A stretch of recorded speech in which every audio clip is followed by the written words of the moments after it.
Topic analysis क्या होता है भाई? मैं जैसे मान लो कि सीटेट का पेपर होने वाला है या ग्रेड सेकंड या ग्रेड थर्ड का पेपर होने वाला है। कई बार आप लोग कहते हैं कि सर आप किताब लेट, जैसे ग्रेड फर्स्ट की किताब नहीं निकाल रहा, तो मुझे पता है ना कि मैं क्यों नहीं निकाल रहा। आईसीटी पेडागोजी के टॉपिक जोड़े गए, मैंने उनके पुराने पीवाईक्यू देखे। राजस्थान में नहीं आए, अदर स्टेट के सिलेबस में थे, मैंने वहां के पीवाईक्यू देखे, मुझे लगा इसमें तो और कंटेंट की जरूरत है। यहां से प्रश्न उठा रहा है, इस किताब से उठा रहा है, इस बिंदु को ज्यादा वेटेज दिया है। ये होता है।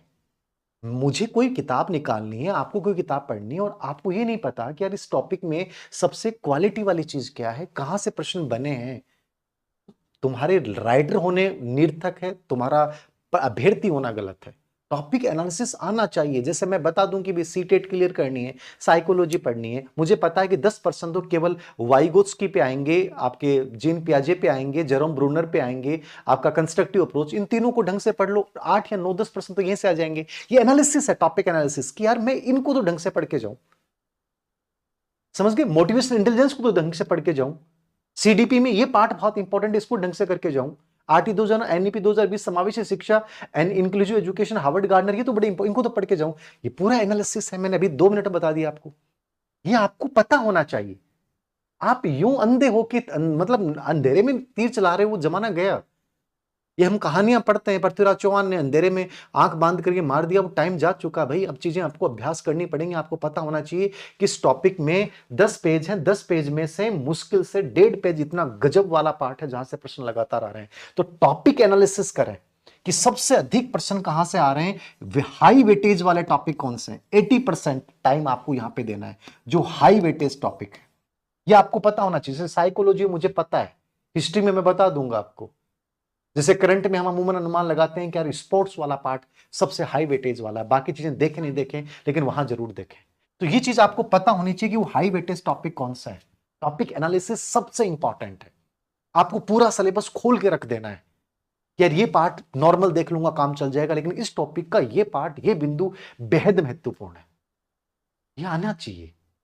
बहुत सारी चीजें होती हैं सिलेबस में क्लियर नहीं होती हैं, लेकिन जब पेपर एनालिसिस करते हैं तो आपको टॉपिक एनालिसिस का एक बहुत बड़ा बैकग्राउंड तैयार हो जाता है। तो ये आपको आना चाहिए। टाइम, फिर आता है टाइम एनालिसिस। टाइम एनालिसिस क्या जो था, टाइम एनालिसिस का मतलब है कि आप कोई पेपर दे रहे हैं, वहां आपको कितना टाइम लग रहा है, किस टॉपिक में आपको बहुत ज्यादा टाइम लग रहा है, क्या सच में आपको टाइम देना चाहिए उस टॉपिक को, क्या उसके अकॉर्डिंग उसका वेटेज है।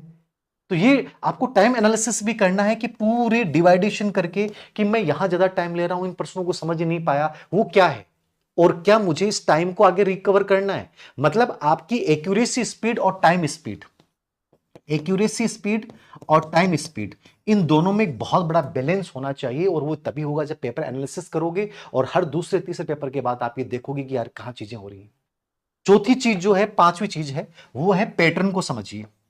पैटर्न कैसे समझा जाता है? अब आप कहोगे सर पैटर्न हमें समझ में नहीं आता। आप में से कई बच्चे कहते हैं, चलो मैं चीजें बता रहा हूं, ये मैं सच कह रहा हूं, मुझे किसी ने बताई नहीं है, मैंने खुद ऑटोमेटिकली इनसाइड थी क्या था, मैंने हमेशा पैटर्न को समझा है कि ये भर्ती परीक्षा है, इसमें इस टॉपिक में इस प्रकार के प्रश्न आते हैं, प्रश्नों की लैंग्वेज ही आती है।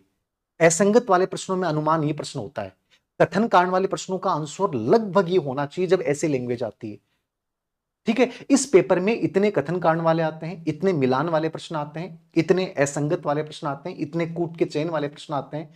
मतलब पैटर्न समझ में आना चाहिए जब पेपर एनालिसिस करते हैं कि वास्तव में है क्या। ये टॉपिक ऐसा है जिसमें हमेशा 4 टॉपिक ऐसे हो सकते हैं जिसमें 5 या 7 प्रश्न ही हमेशा रिवाइज होते हैं।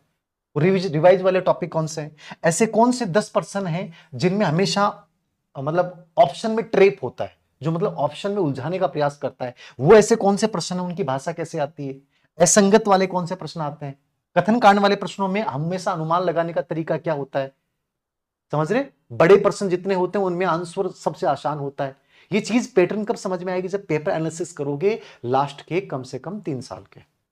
ये इससे आपको पूरा पैटर्न समझ में आएगा कि कौन से प्रश्न रिपीट हैं, कौन से टॉपिक बहुत इंपॉर्टेंट हैं, मुझे कौन से प्रश्नों में तुक्का लगाना चाहिए। कई बार कहते हैं सर तुक्का लगाए नहीं लगाए, ये चीजें समझ में आने लग जाती हैं, किसी से पूछने की जरूरत नहीं है। अधीनस्थ सेवा चयन बोर्ड में मुझे कहां तक रिस्क लेना चाहिए, इतने प्रश्न तो मुझे 150 में से करने ही चाहिए।